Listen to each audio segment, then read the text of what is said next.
there, welcome to Conflict News 2042, another video for you, unbiased, neutral coverage of Israel-Palestine conflict we are ensuring on this channel. Whatever we are reporting, we do it after verification.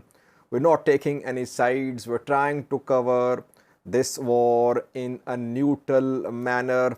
Mainstream media, very polarized on this issue. We're trying to ensure that the coverage is impartial and unbiased. Firstly, viewers, headlines: Lebanon-Israel border, tensions rising since last Saturday. We have been reporting for around 8 days. We have been seeing small-scale attacks. And today, some Israeli soldiers were killed this morning in missile fire from Lebanon. Details for you in this video. Secondly, Iranian foreign minister has held a meeting with Hamas leaders. Where was this meeting held? Iranian foreign minister has been very busy lately. He visited Lebanon, Syria, and then meeting with Hamas leaders yesterday. Thirdly, raids in West Bank on the night between Saturday and Sunday. Israeli military conducted raids across West Bank. And lastly, China spoke today. Chinese foreign minister spoke about Israel-Palestine conflict. China is definitely taking a pro-Palestine position. A clip of Chinese foreign minister for you, while China is going to send a top diplomat to the region next week for mediating start of peace talks between the warring parties. Firstly, viewers, let's start with a new story from Israel-Lebanon border. While we know that fighting ongoing, missile fire, rocket fire, strikes between Israeli military and Palestinian fighters. Israel-Lebanon border has also been witnessing exchange of gunfire between Palestinian groups based in Lebanon, Hezbollah fighters based in Lebanon, and Israeli military. We've seen several rounds of exchange of gunfire on the border. No ground invasion of Israel from Lebanon, and vice versa as well. Hezbollah fighters are firing missiles, guided missiles. And today they published a video. They issued two statements yesterday.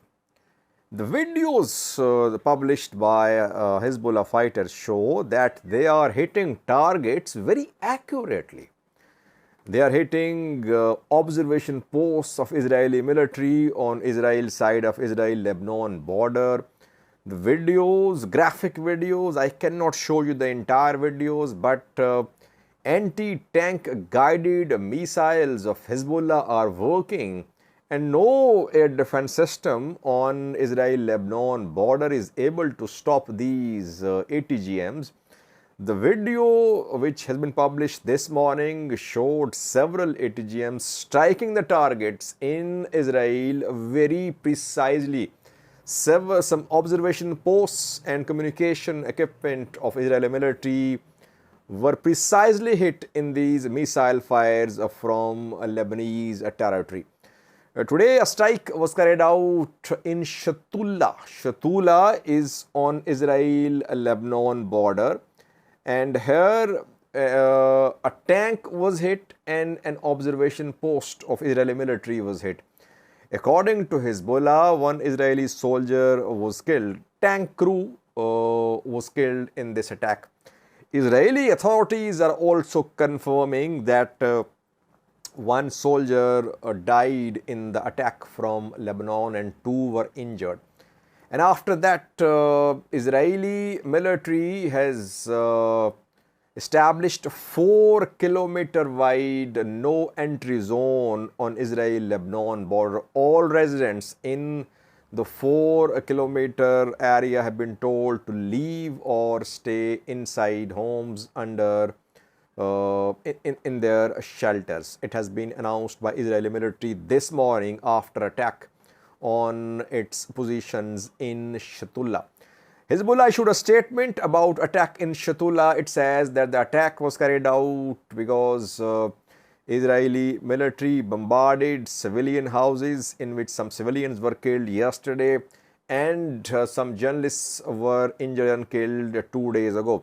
A Reuters journalist, Issam Abdullah, was killed 2 days ago when a shell fired from Israeli territory landed on a vehicle carrying this journalist and other Al Jazeera journalists. He was killed on Lebanon side of Lebanon-Israel border. These journalists were live streaming Israel-Lebanon fighting there. Then, yes, a civilian house came under attack yesterday, and 2 civilians died on Lebanon side of the border. Hezbollah is calling today's attack as a revenge attack.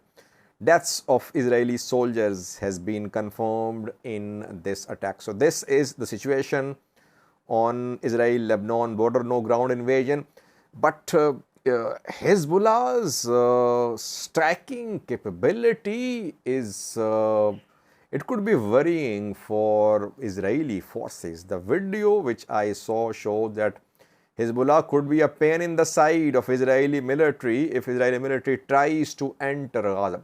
What is happening in Gaza? Ground invasion, because for the past few days we have been hearing speculations that Israeli military was making preparations to enter Gaza. So any ground invasion so far? So far no ground invasion. But more ultimatums are being issued by Israeli military telling people of North Gaza to vacate their homes, to move towards South Gaza. Some people were seen, thousands moving towards South Gaza. And Hamas was accused that Hamas was obstructing people's movement from North Gaza towards South Gaza. Israeli Defense Force published a video, drone footage showing roadblocks and some vehicles allegedly obstructing the movement of people from North Gaza towards South Gaza. So Israel seems to be implying that Hamas is stopping people from leaving North Gaza. Hamas wants to use these people as human shields in North Gaza. 1 million, evacuation of 1 million is not easy. Doctors are refusing to evacuate, Red Cross workers are refusing to evacuate, and yes, some are leaving. By the way, if all Palestinians leave northern Gaza, obviously it wouldn't be a good sign for Hamas. Hamas wants its people to be on its side. So it wouldn't want its people to leave northern Gaza. But to say that Hamas is stopping people, forcing people, it would be an exaggeration. You cannot force people. But countries do force people, by the way. In times of war, borders are sealed and youths are told to serve in military. That happens. Countries close their borders. Hamas is at war too. It does not mean it has right to use civilians. It cannot stop women, children, elderly from moving towards South Gaza from North Gaza. But we cannot say that tens of thousands or majority of people are leaving, majority of people is leaving northern Gaza. No, some have been seen leaving northern Gaza, but we saw that a road was bombarded while a convoy was on its way from North Gaza towards South Gaza, and some Palestinians were killed and injured in that attack. So there are fears that if people start leaving northern Gaza, they could be hit on their way towards South Gaza. So that is why no large-scale flow of refugees, but still thousands are on the move towards South Gaza. Thirdly was a key meeting between Iranian foreign minister and Hamas leaders. Amir Abdullah, Iranian foreign minister, has been very busy for the last 8 to 9 days. Several foreign trips. Iran is a key player in this war. Iran, big supporter of Palestine, big supporter of Hezbollah, big supporter of Syria-based groups, and Syrian government is a key player. And by the way, the large-scale US military deployment already there in the Middle East is a threat from the US to Iran and Iran's allies. Obviously, Israel does not need US support to counter Hamas, but through the deployment of carrier strike group, deployment of more F-15 fighter jets, US is sending a message to Iran and Iran's allies. They shouldn't be part of this conflict. Now, coming back to the point, Iranian foreign minister held a meeting with the Palestinian leader, Hamas leader. His name is Ismail Haniyeh. Iranian foreign minister Amir Abdullah and Ismail Haniyeh held a meeting where? In Doha, Qatar. Ismail Haniyeh is in Doha, Qatar. Khalid Mashal is also abroad. Video has been made public. It wasn't a secret meeting. Doha, Qatar government has made the video public. It was not held in secret. And Qatar 2 days ago threatened to stop supply of gas to the world if Gaza was attacked. Qatar is hosting Hamas leaders. Qatar and Turkey are accused that they support Hamas. Turkey, Qatar, both allies, both are on the same page regarding regional issues in most cases. Thirdly, viewers, West Bank, the night between Saturday and Sunday, several raids were conducted by Israeli forces in West Bank. Dozens of people, Palestinians mostly, were arrested in West Bank. West Bank has not joined the war so far. West Bank is the seat of Palestinian government of Mahmoud Abbas. Hamas is calling upon the groups, the people of West Bank, to join in. And we are seeing tensions rising in West Bank, some attacks, some clashes between Israeli settlers and Palestinians there, Israeli forces and Palestinian fighters there, but no large-scale fighting in West Bank. Things are heating up, and that is why these raids were conducted last night. Hundreds, people say, were arrested. Throughout the night, raids continued. So, things are happening in West Bank. The war goes on, if especially Gaza is stormed by Israeli military. We could see groups, people in West Bank join in. Last year, China. Next week, a top Chinese diplomat is going to arrive in the region to mediate talks between the warring parties in the Middle East. Chinese foreign minister spoke a few hours ago and he called for a two-state solution. Israel has right to statehood, Palestine has right to statehood as well, but this right has been denied, it is being denied. That is what Chinese foreign minister said. So China is taking a pro-Palestine position. Can China play a role in the mediation here? I don't think so, because China has good ties with Arab countries, but perhaps his pro-Palestine position is not welcome for Israel. So I don't think that it can play a role in direct talks between Israel and Palestine, but it can play a role in coordination with other players. I think to stop the war in Middle East, you need a regional international effort. Israel and Hamas cannot stop this war.